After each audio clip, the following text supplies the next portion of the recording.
আজ 15ই মে শুক্রবার জানিয়ে দেব আজকের বাছাই করা 50টি তাজা সংবাদ। খবরের শুরুতেই হেডলাইন্স। নির্দিষ্ট সীমার বাইরে ধর্মীয় প্রতিষ্ঠানে মাইক বাজানো যাবে না, পুলিশের সঙ্গে বৈঠকে কড়া মুখ্যমন্ত্রী। 16 রাজ্য ও 3 কেন্দ্রশাসিত অঞ্চলে ভোটার তালিকা সংশোধন, বিজ্ঞপ্তি কমিশনের। রাজ্যের মসনদে বিজেপি সরকার, এবার মা ক্যান্টিনে 5 টাকায় মিলবে মাছ ভাত, মুখ খুললেন দিলীপ ঘোষ। ডিমের জমানা শেষ, এবার পাতে খাঁটি বাঙালি মাছ ভাত, মুখ্যমন্ত্রী শুভেন্দু অধিকারীর হাত ধরে 1 জুন থেকে বাংলায় কি নতুন বিপ্লব। ঝড়ের দাপটে 50 ফুট উঁচুতে উড়ে মাটিতে আছড়ে পড়লেন ইউপির ব্যক্তি, তারপর কি হলো? হাইকোর্টে মমতার সওয়াল, বিজেপি সরকারের বিরুদ্ধে বাম তৃণমূলের নজিরবিহীন জোট। নেতারা দাদাগিরি করে টাকা খায়, মুখে শুভেন্দুর প্রশংসা, চোখে IAS হওয়ার স্বপ্ন ঐতিহ্যের। পশু বলির ক্ষেত্রে কড়া নিয়ম সরকারের, প্রয়োজন শংসাপত্রের, মানতে হবে কি কি শর্ত। তৃণমূলের অন্দরে ভাঙন, ISF শিবিরের নাম লেখাতে মরিয়া সংখ্যালঘু বিধায়করা। প্লিজ প্লিজ স্যার, এটাই আমার শেষ বক্তব্য, প্রধান বিচারপতির কাছে হাত জোর করে ভেঙে পড়লেন মমতা। সরকারি স্কুলে ক্লাসের আগে গাইতেই হবে বন্দে মাতরম, নতুন নির্দেশ CM শুভেন্দু অধিকারীর। হাইকোর্ট থেকে বেরোনোর সময় মমতা বন্দ্যোপাধ্যায়কে ঘিরে চোর চোর স্লোগান। আবারও সেই আইনজীবী মমতা, দলের কর্মীদের জন্য সওয়াল করতে হাইকোর্টে হাজির প্রাক্তন মুখ্যমন্ত্রী। জিতে গেলেন তো, মুখোমুখি শুভেন্দুকে দেখেই চৌড়া হাসি কুণালের, জড়িয়ে ধরলেন দিলীপ ঘোষ। বিরোধী দলনেতাকে 11 মাস বাইরে থাকতে হবে না, রথিনকে স্পিকার মনোনীত করে তৃণমূলকে খোঁচা মুখ্যমন্ত্রীর। বাসা ভাঙতে রামপুরহাট মেডিকেল কলেজ ও হাসপাতালে ধ্রুব সাহা, বিহার অবস্থা দেখে মেজাজ হারিয়ে ধমক। লন্ডভন্ড উত্তরপ্রদেশ, মৃত্যু মিছিল, টানা 15.5 ঘন্টার ভয়ঙ্কর ঝড় বৃষ্টিতে এখনো পর্যন্ত মৃত 89, ধুলিচ্ছাদ বহু এলাকা। প্রাক্তন মুখ্য সচিব নন্দিনী চক্রবর্তীকে বড় দায়িত্ব বিজেপি সরকারের। 4 লক্ষ কোটি টাকার বাজেটে উন্নয়ন কেন ব্যর্থ? অর্থ দপ্তরকে পূর্ণাঙ্গ বাজেটের প্রস্তুতি নিতে বললেন মুখ্য সচিব। নতুন বাস কেনা, মহিলাদের ভাড়ায় ছাড়, সরকারি সিদ্ধান্তে বাস সংগঠনের একাধিক প্রশ্ন।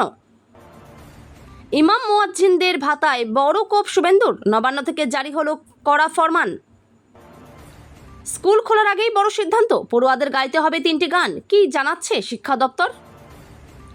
তৃণমূলের ভবিষ্যৎ নিয়ে এবার বিস্ফোরক ভবিষ্যৎবাণী করলেন মিঠুন চক্রবর্তী। মাসে 3000 টাকা মহিলাদের, দ্বিগুণ হচ্ছে বার্ধক্য বিধবা ভাতা, বড় ঘোষণা মুখ্যমন্ত্রীর। এতদিনে স্বাধীনতা পেলাম, শুভেন্দুর ঘরে গিয়ে বিস্ফোরক স্বীকারোক্তি তৃণমূল বিধায়কদের। বাংলায় কবে চালু হবে অভিন্ন দেওয়ানি বিধি, বড় ইঙ্গিত বিজেপি সভাপতি শ্রমিকের। ভোটার তালিকায় বড় রদবদল, আপনার নাম কি বাদ গেল, কমিশনের নতুন নির্দেশিকায় চাঞ্চল্য। মমতার ল প্র্যাকটিস নিয়ে বড় প্রশ্ন, রিপোর্ট চাইল বার কাউন্সিল। মাদার ডেয়ারির দাম বেড়েছে, আরও বাড়বে, কারণ স্পষ্ট করলেন গ্রামোন্নয়ন মন্ত্রী দিলীপ। স্বাস্থ্যসাথী কি বন্ধ হচ্ছে, কবে থেকে চালু হবে আয়ুষ্মান ভারত, জানিয়ে দিলেন অগ্নিমিত্রা। ভুয়ো রসিদ দেখিয়ে টাকা তোলা বন্ধ, পার্কিং নিয়ে কড়া অবস্থান রাজ্যের। হাইকোর্টে মমতাকে চোর চোর স্লোগান। ফিরহাদ হাকিম এখন ক্ষমতাহীন মেয়র, তিলজলার ঘটনা কিসের ইঙ্গিত দিচ্ছে? কর্মী ও অবসরপ্রাপ্তদের জন্য সুখবর, একসঙ্গে 2% মহার্ঘ ভাতা ও মহার্ঘ ত্রাণ বৃদ্ধি রেল বোর্ডের। লক্ষ্মীর ভাণ্ডারের নাম থাকলেই কি অন্নপূর্ণা ভাণ্ডারের 3000 টাকা মিলবে, জানুন আসল কাহিনী। ভোটের ফসলেই খুলল আলুর দুয়ার, রপ্তানি নীতিতে বড় বদল আনলেন মুখ্যমন্ত্রী শুভেন্দু অধিকারী। জনপ্রতিনিধি নাকি রাজনীতির অনভিজ্ঞ মুখ, বিধানসভায় বাইরন বিশ্বাসের কাণ্ডজ্ঞানহীনতায় ক্ষুব্ধ রাজনৈতিক মহল। ভুয়ো রেজিস্ট্রেশন থেকে সার্টিফিকেট, ফার্মেসি কাউন্সিল থেকে লোপাট দুর্নীতির সবুজ ফাইল। বিধানসভার অল ইন্ডিয়া মহাকম্পন, মুখ্যমন্ত্রীর ঘরে ঢুকতে তৃণমূল বিধায়কদের মুখে এ কিসের স্বাধীনতা, জল্পনা তুঙ্গে। রাজ্যে প্রায় 6000 সরকারি কর্মী নিয়োগ হবে, বড় ঘোষণা মন্ত্রী দিলীপ ঘোষের। স্কুল ইউনিফর্মে দুর্নীতির ফাইল খুলছেন শুভেন্দু, বিপাকে বিদায়ী সরকারের প্রভাবশালীরা। সব জ্বালানি তেল পুরোপুরি ফুরিয়ে গেল কিউবায়, আধারে ঢেকে স্তব্ধ গোটা দেশ। চুলের মুঠি ধরে মৃত্যুর মুখ থেকে মহিলাকে ফিরিয়ে আনলেন ট্যাক্সি চালক, মুহূর্তে নায়ক হয়ে গেলেন মুম্বাইয়ের ব্যক্তি। তৃণমূলের একাধিক বিধায়ক আমাকে বলেছেন, শপথ নিয়ে বিস্ফোরক শুভেন্দু, কি বললেন মুখ্যমন্ত্রী? বিজয় মিছিল থেকে হুমকি, পৈলানের তৃণমূল বিধায়কের বিশাল বাড়িতে হাজির পুলিশ, তারপর চেয়ারম্যান নিখোঁজ, অফিসে ঝুলছে তালা, কাজকর্ম লাটে উঠেছে মালদা ডিপিএসসিতে, কয়েক হাজার শিক্ষকের ফাইলবন্দি ভবিষ্যৎ। সপ্তাহে 2 দিন ওয়ার্ক ফ্রম হোম, প্রধানমন্ত্রীর আর্জির পরই বড় ঘোষণা। স্বজন পোষণ চলছে, শপথ নিয়ে দলের বিরুদ্ধে বিস্ফোরক কুণাল। 2 জন আইপিএসকে জেলে ঢুকিয়েছিলাম, রেকর্ড মনে রাখবেন, শুভেন্দুর পুলিশকে চরম হুঁশিয়ারি কল্যাণ বন্দ্যোপাধ্যায়ের। বাড়ির সামনে আবর্জনা, ছবি তুলে পাঠালেই সাফ, কিভাবে জানালেন পুরমন্ত্রী অগ্নিমিত্রা। কোটি কোটি টাকা নিয়েও চাকরি দেননি, শিক্ষক নিয়োগ দুর্নীতিতে এবার জীবন কৃষ্ণ ঘনিষ্ঠ 2 জন গ্রেপ্তার। উচ্চ মাধ্যমিকে প্রথম 10-এ 64 জন, মেধা তালিকায় রয়েছেন কারা, দেখে নিন। এতক্ষণ শুনছিলেন আপনারা সংবাদ শিরোনাম, এবার শুনবেন বিস্তারিত খবর। রাজ্যে আইন শৃঙ্খলা এবং জনস্বাস্থ্য সংক্রান্ত একাধিক বিষয়ে কড়া অবস্থান নিল রাজ্য সরকার।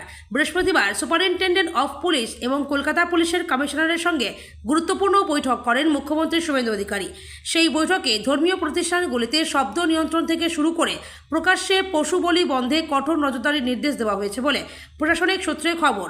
বৈঠকে মুখ্যমন্ত্রী স্পষ্টভাবে জানান, কোনো ধর্মীয় স্থান থেকেই নির্ধারিত মাত্রার বাইরে শব্দ বাইরে ছড়িয়ে পড়তে দেওয়া যাবে না। শব্দদূষণ নিয়ন্ত্রণে আগের নির্দেশ কার্যকর হচ্ছে কিনা তা নিশ্চিত করার জন্যই পুলিশ প্রশাসনকে বিশেষভাবে সতর্ক থাকতে বলা হয়েছে। প্রশাসনের বক্তব্য, ধর্মীয় অনুষ্ঠান বা উপাসনালয়ের নামে সাধারণ মানুষের স্বাভাবিক জীবনযাত্রা ব্যাহত করা চলবে না। শুধু শব্দদূষণ নয়, প্রকাশ্যে পশু হত্যা এবং নিয়ম বহির্ভূত পশু বলি নিয়েও কড়া বার্তা দিয়েছে সরকার। সম্প্রতি যে নির্দেশিকা জারি করা হয়েছে তাতে কঠোরভাবে কার্যকর করা নির্দেশ দেওয়া হয়েছে পুলিশকে। মুখ্যমন্ত্রী জানিয়েছেন, নির্দিষ্ট অনুমোদিত জায়গা ছাড়া গবাদি পশু জবাই বা বলি দেওয়া যাবে না। ভোটার তালিকার বিশেষ নিবিড় সংশোধন বা এসআইআর প্রক্রিয়ার 3য় দফা শুরু করতে চলেছে জাতীয় নির্বাচন কমিশন। বৃহস্পতিবার কমিশনের তরফে বিজ্ঞপ্তি জারি করে জানানো হয়েছে, দেশের 16টি রাজ্য এবং 3টি কেন্দ্রশাসিত অঞ্চলে এই প্রক্রিয়া চালানো হবে। আগামী 1 জুলাই থেকে শুরু হয়ে ধাপে ধাপে চলবে এই বিশেষ সংশোধন অভিযান। শেষ হবে 23শে ডিসেম্বর। নির্বাচন কমিশনের বিজ্ঞপ্তি অনুযায়ী ওড়িশা, মিজোরাম, সিকিম, মণিপুর, উত্তরাখণ্ড, অন্ধ্রপ্রদেশ, অরুণাচল প্রদেশ, হরিয়ানা, তেলেঙ্গানা, পাঞ্জাব, কর্ণাটক, মেঘালয়, মহারাষ্ট্র, ঝাড়খণ্ড, নাগাল্যান্ড এবং ত্রিপুরায় এই প্রক্রিয়া চলবে। পাশাপাশি দাদরা ও নগর হাভেলি এবং দমন ও দিউ, দিল্লি ও চণ্ডীগড় এই 3 কেন্দ্রশাসিত অঞ্চলও এসআইআরের আওতায় থাকবে। কমিশন জানিয়েছে, প্রতিটি রাজ্য ও কেন্দ্রশাসিত অঞ্চলের জন্য আলাদা সময়সূচি নির্ধারণ করা হয়েছে। ওড়িশা, মিজোরাম, সিকিম এবং মণিপুরে 1 জুলাই থেকে আনুষ্ঠানিকভাবে প্রক্রিয়া শুরু হবে। তার আগে 30শে মে থেকে 28শে জুন পর্যন্ত বাড়ি বাড়ি গিয়ে ইনুমারেশন ফর্ম বিলি করবেন বুথ লেভেল অফিসার বা বিএলওরা। সদ্য শপথ নিয়েছেন রাজ্যের বিজেপি সরকারের 5 মন্ত্রী। এদিকে গত কয়েকদিনে শুভেন্দু অধিকারীর নেতৃত্বাধীন সরকারের তরফে একের পর এক পদক্ষেপ চলছে। তার মধ্যে জানা যাচ্ছে, এবার থেকে মা ক্যান্টিনে মিলবে মাছ ভাতও। তবে কি আগের তৃণমূল সরকারের আমলে চালু হওয়া ডিম ভাত আর মা ক্যান্টিনের মেনুতে থাকবে না? বিষয়টি নিয়ে মুখ খুললেন রাজ্যের মন্ত্রী দিলীপ ঘোষ। রাজ্যের মন্ত্রী দিলীপ ঘোষ বলেন, ডিম ভাত যেটা 5 টাকায় ছিল সেটা চালু থাকবে, তার সঙ্গে মাছও যুক্ত হবে। তার গুণগত মান ঠিকঠাক করা হবে যাতে লোকজন খেতে পারেন।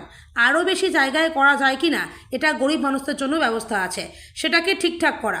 এর সঙ্গে দিলীপ ঘোষ সাংবাদিকদের প্রশ্নের উত্তরে বলেন, মুখ্যমন্ত্রী বলে দিয়েছেন যত তাড়াতাড়ি সম্ভব ওটা চালু হয়ে যাবে। তার কাছে প্রশ্ন যায়, এর দাম কি 5 টাকায় থাকবে? উত্তরে দিলীপ ঘোষ বলেন, আপাতত 5 টাকায় থাকবে, দেখা যাক, যদি মনে করা হয় বাড়াবার দরকার আছে, খরচা যদি বাড়ে তাহলে সরকার ভাববে। বাংলায় ঐতিহাসিক পরিবর্তনের পর নতুন বিজেপি সরকার গদিতে বসতেই তুঙ্গে উঠেছে নতুন প্রশাসনিক তৎপরতা। কয়েকদিন আগে শপথ নিয়েছেন বাংলার নতুন মুখ্যমন্ত্রী শুভেন্দু অধিকারী। আর সরকার বদলের রেশ কাটতে না কাটতেই এবার রাজ্যবাসীকে নজর কাটছে এক অভিনব বিষয়। রাজনৈতিক মহলের খবর, আগেকার জামানার চেনা ডিম ভাত নয়, আগামী 1 জুন থেকে বাংলার মানুষের পাতে সরাসরি পড়তে চলেছে বাঙালির অন্যতম প্রিয় আবেগ মাছ ভাত। তবে এই পদক্ষেপকে স্রেফ জনমোহিনী চমক হিসেবে দেখতে নারাজ ওয়াকিবহাল মহল। এর নেপথ্যে রয়েছে নতুন সরকারের এক গভীর প্রশাসনিক দূরদর্শিতা। নির্বাচনী প্রচারের পর্বে বিরোধী শিবির বারবার অভিযোগ তুলেছিল যে বিজেপি ক্ষমতায় এলে নাকি বাংলার নিজস্ব সংস্কৃতি ও খাদ্যাভ্যাস ধাক্কা পাবে। তবে নবনির্বাচিত মুখ্যমন্ত্রী শুভেন্দু অধিকারী দায়িত্ব নেওয়ার পর থেকেই স্পষ্ট করে দিয়েছেন তার সরকার কোনো ভেদাভেদ না করে প্রতিটি সরকার মানুষের অন্ন, বস্ত্র, পুষ্টির অধিকার নিশ্চিত করতে দায়বদ্ধ। সিনেমার চিত্রনাট্য হার মানল এই বাস্তব ঘটনার মাঝে। উত্তরপ্রদেশের বরেলির বামিয়ানা গ্রামে ভয়াবহ ঝড়ের মধ্যে ঘটে গেল সিনেমাকেও হার মানানো এক ঘটনা। প্রবল ঝড়ে টিনের ছাউনি সহ আকাশে উড়ে গেলেন এক ব্যক্তি। সেই ভিডিও ইতিমধ্যেই ভাইরাল হয়েছে সোশ্যাল মিডিয়ায়। ঘটনাকে কেন্দ্র করে চাঞ্চল্য ছড়িয়েছে গোটা এলাকায়। প্রায় 50 ফুট উঁচুতে আকাশে ছিটকে যান নানহে মিয়া নামের সেই ব্যক্তি। এরপর কি ঘটে জানা গিয়েছে, আহত ব্যক্তির নাম নানহে মিয়া। বেরেলির একটি বিয়েবাড়ির অনুষ্ঠানে ছিলেন তিনি। সেই সময় আচমকায় শুরু হয় প্রবল ঝড়। ঝোড়ো হাওয়ার গতিবেগ এতটাই বেশি ছিল যে বিয়েবাড়ির বড় টিনের ছাউনি দুলতে শুরু করে। পরিস্থিতি সামাল দিতে কিংবা নিজেকে বাঁচাতে ছাউনির একটি অংশ শক্ত করে ধরে নিয়েছিলেন নানহে মিয়া, কিন্তু মুহূর্তের মধ্যে ভয়ঙ্কর রূপ নেয় পরিস্থিতি। প্রবল ঝড়ে গোটা টিনের কাঠামো উড়ে যায়, আর সেই কাঠামো আঁকড়ে থাকতেই প্রায় 50 ফুট উঁচুতে আকাশে ছিটকে যান নানহে মিয়া। কলকাতা হাইকোর্টে বিজেপি সরকারের বিরুদ্ধে কার্যত একযোগে সরব হতে দেখা গেল তৃণমূল ও বাম নেতৃত্বকে। বৃহস্পতিবার প্রধান বিচারপতি সুজয় পালের এজলাসে ভোট পরবর্তী হিংসা সংক্রান্ত মামলার শুনানিতে এই বিরল দৃশ্য তৈরি হয়। দীর্ঘ বিরতির পর আবারও আইনজীবীর পোশাকে আদালতে সওয়াল করেন প্রাক্তন মুখ্যমন্ত্রী মমতা বন্দ্যোপাধ্যায়। তার সঙ্গে সুর মিলিয়ে বিজেপি সরকারের বিরুদ্ধে সওয়াল করেন বাম নেতা তথা প্রবীণ আইনজীবী বিকাশ রঞ্জন ভট্টাচার্য। আদালতে সওয়াল করার সময় মমতা বন্দ্যোপাধ্যায় উত্তরপ্রদেশ শাসনের প্রসঙ্গ টেনে সরাসরি বিজেপি সরকারকে বিঁধেছেন। প্রধান বিচারপতির কাছে তার আবেদন ছিল বাংলার সাধারণ মানুষকে রক্ষা করার জন্য আদালত যেন জরুরি পদক্ষেপ নেয়। তিনি অভিযোগ করেন, রাজ্যে 92 বছরের বৃদ্ধ থেকে শুরু করে 18 বছরের দম্পতিদের ঘরছাড়া করা হচ্ছে। বিশেষ করে তপশিলি জাতি ও সংখ্যালঘু সম্প্রদায়ের মানুষকে লাগাতার হুমকি দেওয়ার অভিযোগ তুলেছেন তিনি। চোখের স্বপ্ন দিন বদলের, স্বপ্ন সমাজ বদলের, কিন্তু কোন পথে? হতে চায় আইএএস। উচ্চ মাধ্যমিকে চোখ ধাঁধানো সাফল্যের পরেই বললেন নরেন্দ্রপুরের ঐতিহ্য পাঁচাল তার প্রাপ্ত নম্বর 495, গোটা রাজ্যে দ্বিতীয়। ঐতিহ্যের সাফ কথা, মাধ্যমিকে র্যাঙ্ক হয়নি, তারপর থেকেই মনে চেপে বসেছিল জেদ, আর সেই চেষ্টারই ফসল আজ ঘরে উঠেছে। এবার লক্ষ্য আইএএস। সমাজ বদলের কথা বলতে গিয়ে নেতাদের দাদাগিরি নিয়েও সরব 18 এই তরুণ তুর্কি। ঐতিহ্যের স্পষ্ট কথা, উচ্চ মাধ্যমিকে র্যাঙ্ক করার একটা জেদ, ইচ্ছা ছিল, সেই চেষ্টারই ফল পেলাম। আগামীতে আমি আইএএস অফিসার হতে চাই। ছোট ছোট নেতারা এখানে দাদাগিরি করে, টাকা খায়, এগুলো বন্ধ করার জন্যই আমি আইএএস অফিসার হতে চাই। তবে শুধু ঐতিহ্য নয়, এবার ফের নরেন্দ্রপুর থেকে উচ্চ মাধ্যমিকের মেধা তালিকায় একের পর এক উজ্জ্বল নাম। মেধা তালিকায় স্থানাধিকারীদের এদিন বারুইপুরে মহকুমা শাসকের দপ্তরে সংবর্ধনা দেওয়া হয়। রাজ্যে ধর্মীয় আচার বা পশুবলির নামে অনিয়ন্ত্রিত পশু হত্যা রুখতে এবার কড়া অবস্থান নিল পশ্চিমবঙ্গের নতুন সরকার। রাজ্যের স্বরাষ্ট্র দপ্তরের জারি করা বিজ্ঞপ্তিতে স্পষ্ট জানানো হয়েছে, নিয়ম না মেনে বা প্রকাশ্যে পশু বলি দিলে তা আইনের চোখে অপরাধ বলে গণ্য হবে। বিশেষ করে গরু, বলদ, মহিষ বা বাছুরের মতো গবাদি পশু বলির ক্ষেত্রে একাধিক বাধ্যতামূলক শর্ত আরোপ করেছে প্রশাসন। সরকারের দাবি, জনস্বাস্থ্য, পরিবেশ রক্ষা এবং আদালতের নির্দেশ কার্যকর করতেই এই পদক্ষেপ নেওয়া হয়েছে। সরকারের পশু বলির নির্দেশিকা, নতুন নির্দেশিকা অনুযায়ী পশু বলি দেওয়ার আগে কয়েকটি গুরুত্বপূর্ণ নিয়ম মানতেই হবে। কোনো পশুকে বলি দেওয়ার আগে সেটি আদৌ বলির উপযুক্ত কিনা সেই মর্মে সরকারি অনুমোদিত শংসাপত্র নিতে হবে। এই শংসাপত্র সংশ্লিষ্ট পুরসভার চেয়ারম্যান বা পঞ্চায়েত সমিতির সভাপতি এবং একজন সরকারি পশু চিকিৎসক যৌথভাবে অনুমোদন দিলে তবেই সেই পশুকে বলুর ছাড়পত্র মিলবে। রাজ্য রাজনীতির আঙিনায় নতুন সমীকরণ তৈরির ইঙ্গিত দিয়ে শাসক দল তৃণমূল কংগ্রেসের অন্দরে বড়সড় ভাঙনের সম্ভাবনা তৈরি হয়েছে। বিধানসভা নির্বাচনে জয়ী তৃণমূলের 31 জন সংখ্যালঘু বিধায়কের মধ্যে একটি বড় অংশ ইন্ডিয়ান সেকুলার ফ্রন্ট বা আইএসএফ নেতৃত্বের সঙ্গে যোগাযোগ শুরু করেছেন বলে জানা গেছে। নবনির্বাচিত বিধায়কদের শপথ গ্রহণ অনুষ্ঠান চলাকালীনই এই দলবদলের জল্পনা রাজনৈতিক মহলে তীব্র চাঞ্চল্য সৃষ্টি করেছে। তৃণমূলের একাধিক বিধায়ক আইএসএফে যোগদানের ইচ্ছা প্রকাশ করলেও এখনই তাদের জন্য দলের দরজা খোলা হচ্ছে না। আইএসএফ শীর্ষ নেতৃত্বের দাবি, সরাসরি দলবদল করলে নিচু তলার কর্মীদের মনোবল ভেঙে যেতে পারে। বিশেষ করে সংশ্লিষ্ট বিধায়কদের বিরুদ্ধে অতীতে আইএসএফ কর্মীদের ওপর অত্যাচারের অভিযোগ থাকায় সাধারণ কর্মীদের মধ্যে অসন্তোষ তৈরির আশঙ্কা রয়েছে। এই পরিস্থিতিতে তাদের সামনে কঠিন শর্ত রাখা হয়েছে। আইএসএফ নেতৃত্বের মতে, যদি সত্যি কেউ দলবদল করতে চান তবে তাকে বিধায়ক পদ থেকে ইস্তফা দিয়ে পুনরায় উপনির্বাচনে জয়ী হতে আসতে হবে। বুলডোজার নিয়ে জনস্বার্থ মামলায় কলকাতা হাইকোর্টের প্রধান বিচারপতি সুজয় পাল ও বিচারপতি পার্থসারথী সেনের ডিভিশন বেঞ্চে দ্রুত শুনানির আবেদন জানানো হয়েছে। এই মামলায় সওয়াল করেছেন আইনজীবী বিকাশ রঞ্জন ভট্টাচার্য, আইনজীবী কল্যাণ বন্দ্যোপাধ্যায়। তার পাশেই দাঁড়িয়েছিলেন মমতা বন্দ্যোপাধ্যায়। তার হাতে মামলার একগুচ্ছ কাগজ, এজলাসে তখন তিল ধারণের জায়গা নেই। এদিন শুনানির শুরুতেই সওয়াল করেন আইনজীবী বিকাশ রঞ্জন ভট্টাচার্য। তিনি বলেন, যেখানে যেখানে ভাঙচুর হয়েছে সেগুলি ঠিক করে দিতে হবে। আগের হাইকোর্টের এই সংক্রান্ত অর্ডার ফলো করতে হবে।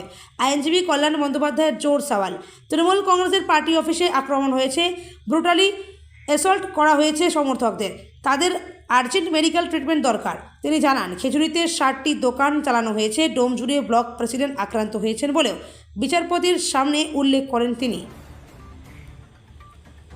রাজ্যের সরকারি স্কুলগুলির জন্য এবার বড় ঘোষণা। রাজ্যের সব সরকারি স্কুলের এবার থেকে ক্লাস শুরু হওয়ার আগে গাইতে হবে বন্দে মাতরম।